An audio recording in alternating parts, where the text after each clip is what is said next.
Bonjour, je suis très heureux de vous retrouver pour ce 5e épisode qui s'appelle Transition Part 2.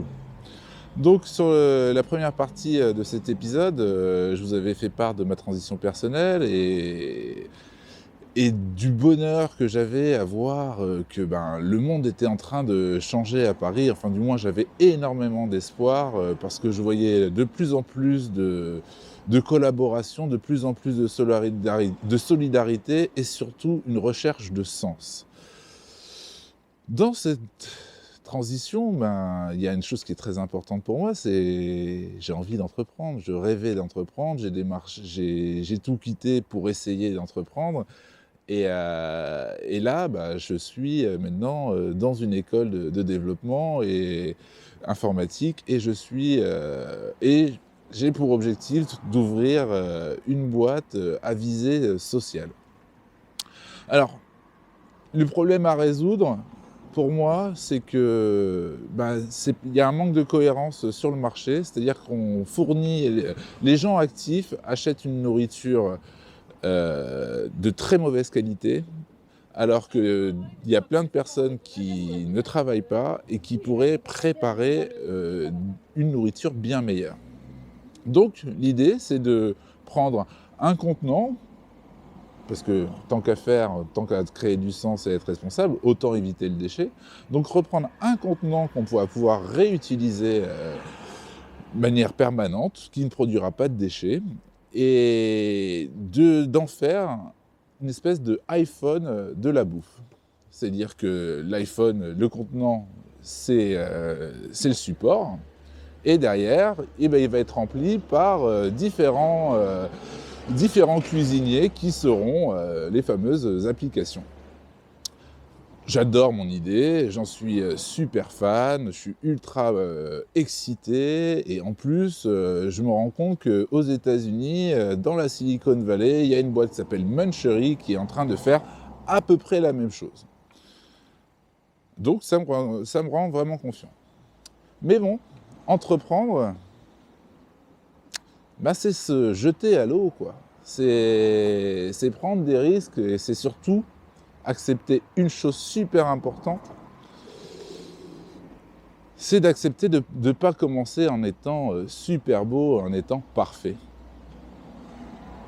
Alors, ça paraît logique, hein, c'est la mode du bootstrapping, du make it until you do it, du fake it until you do it, du fake it until you make it, to be completely accurate. Ouais, bon, ouais, fake it until you make it, pour un mec qui aime bien, marcher droit, pas mentir, tout ça, c'est assez compliqué, quoi. Surtout, moi j'ai été élevé avec une espèce de mantra, Michael il ne fait pas comme il faut, mais fait comme il se doit. Comme il se doit, c'est compliqué parce que c'est pas un discours qui invite à faire des erreurs. Et puis dans notre culture aussi française, tu t'essayes, c'est bien, mais si tu réussis pas, t'es nul, quoi. Donc, moi j'ai beaucoup de mal à bootstrapper, beaucoup de mal à me lancer. Pourtant, j'ai les talents pour faire de la super bouffe. Je peux faire acheter 2-3 contenants et puis commencer à faire mes propres livraisons et puis tester le marché. Mais c'est pas du tout ce que je vais faire. Moi, je vais faire un peu des études de marché et puis c'est surtout, je vais faire le tour du projet pour être certain d'une chose, c'est qu'il soit parfait. Mais bon, en attendant, 0 commande, 0 chiffre d'affaires, 0 espoir. Et je suis là pour entreprendre et malheureusement, je suis pas rentier. Je n'ai pas des moyens qui me permettent d'avoir tout le temps nécessaire pour faire quelque chose de parfait. Et là, après 2 mois et demi, 3 mois de démarrage, où j'ai fait de la com, où je commence à communiquer sur le problème, où je fais des choses, hein, c'est pas le problème, mais je fais pas ce qu'il y a à faire. Je fais pas de business. Et donc du coup, bonjour. Et donc du coup, je prendrai une bière s'il vous plaît. Ouais. Jupy, Tangerlo, IPA. Une Jupy. Une Jupy. Ouais. Ouais, là, contrairement à d'habitude, je me suis posé chez Homer. Et chez Homer, donc je suis pas en train de marcher, je remarcherai peut-être plus tard, mais en attendant, je vais boire une bonne bière chez Homer. Et chez Homer, je ne sais pas choisi par hasard parce que c'était le nom de mon grand-père. Et donc voilà, j'en étais, en fait, je sais pas ce qu'il faut, quoi. Je vends pas, je fais pas de chiffre d'affaires et c'est le bordel, quoi. Je sais que parti comme c'est parti, je suis pas fou, je vais nulle part. Et là, c'est une mini dépression qui arrive, vraiment, je sais plus comment je m'appelle, j'ai passé tout ce temps-là, ça fait quasiment 1 an et demi que j'ai tout arrêté, toute activité rentable pour me lancer et quand je suis près du bassin, j'arrive pas à me jeter à l'eau, quoi. Et là, vraiment, je suis pas loin du fond du trou, je discute avec Laure Isabelle, mon associée. Et je lui dis mais je m'en sors pas, j'ai tout, c'est intelligent, c'est bien, et cette idée, elle va mourir parce que je suis incapable de l'exécuter. C'est pas possible, c'est trop triste, quoi.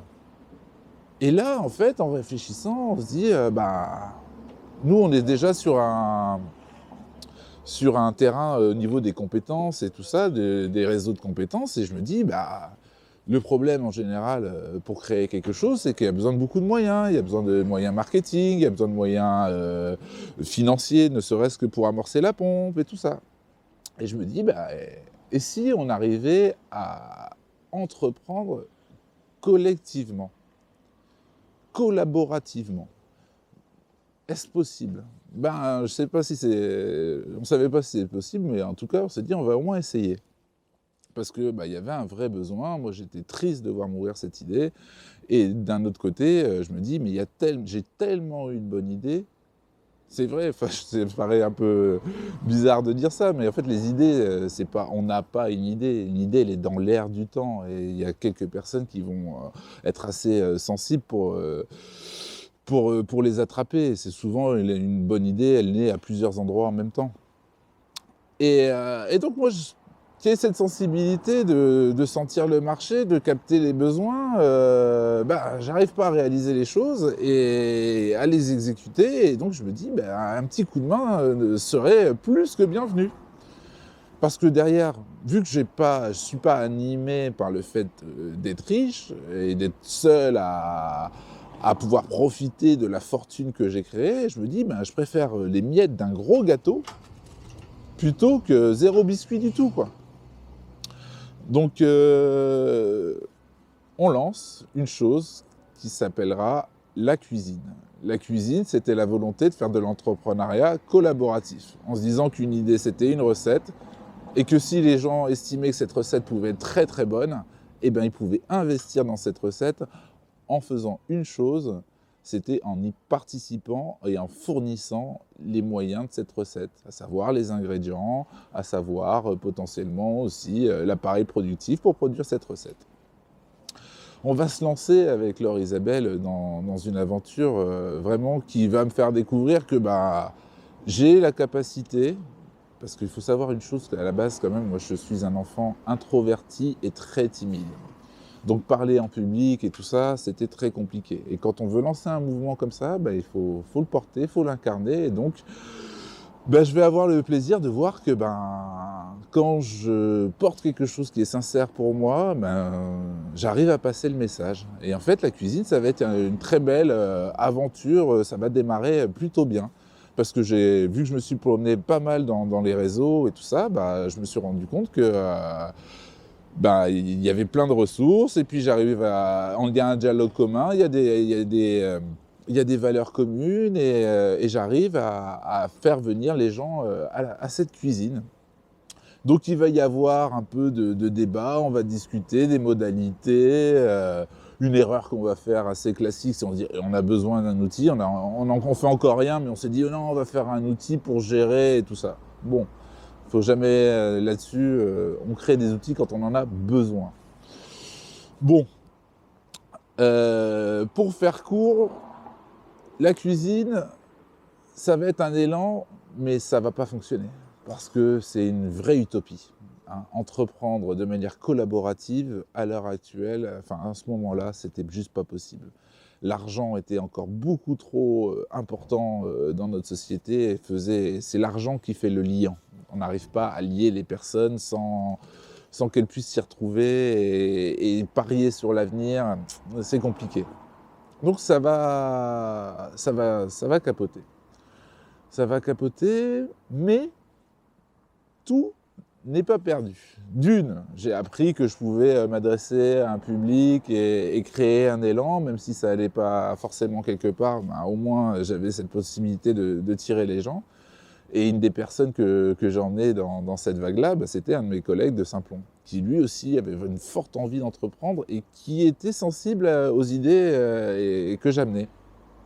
Et lui, il me dit, ben, Mickaël, Banco, moi je viens avec toi, je monte au créneau. Donc je suis plus tout seul, on est déjà deux. Et là, il y a Elisa de La Fabrique, un membre historique de La Fabrique, l'association créée par Laure Isabelle, qui va monter au créneau aussi en disant ben, vous avez besoin de compétences, moi les compétences ça fait des années que je les gère, les femmes du quartier elles ont besoin de boulot et je vous suis, j'aime votre idée. Donc en fait on va partir à 3 bénévoles et puis on va faire choisir un quartier, le quartier c'est le quartier de Père-Lachaise et on va faire le tour du quartier pour chercher des clients, pour tracter, pour acheter, alors exit la super gamelle recyclable, hein, non on fait un peu comme tout le monde. Là, la chose à prouver, c'est que c'est possible.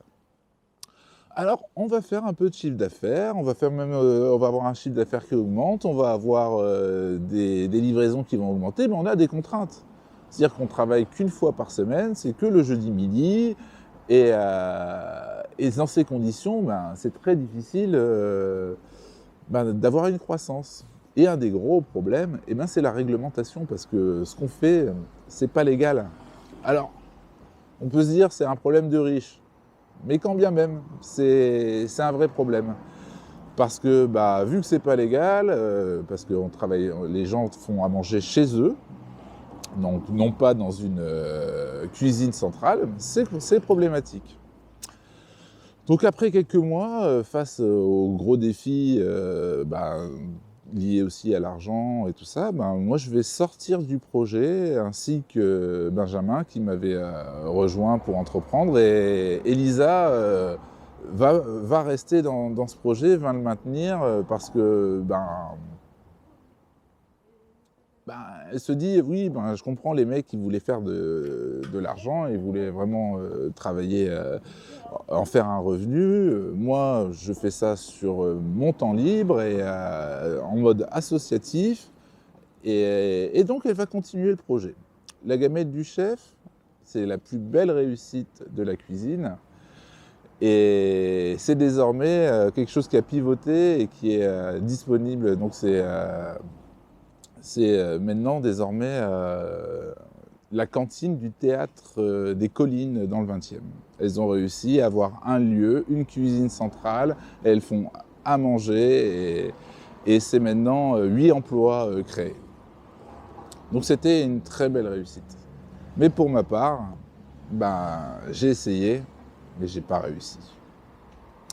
Alors, cette transition, dans cette transition-là, j'ai essayé, j'ai entrepris, mais j'ai pas encore créé de boîte. Et je vous raconterai la création de ma première boîte dans le prochain épisode. Je vous remercie pour votre attention et je vous dis, et j'espère vous retrouver bientôt.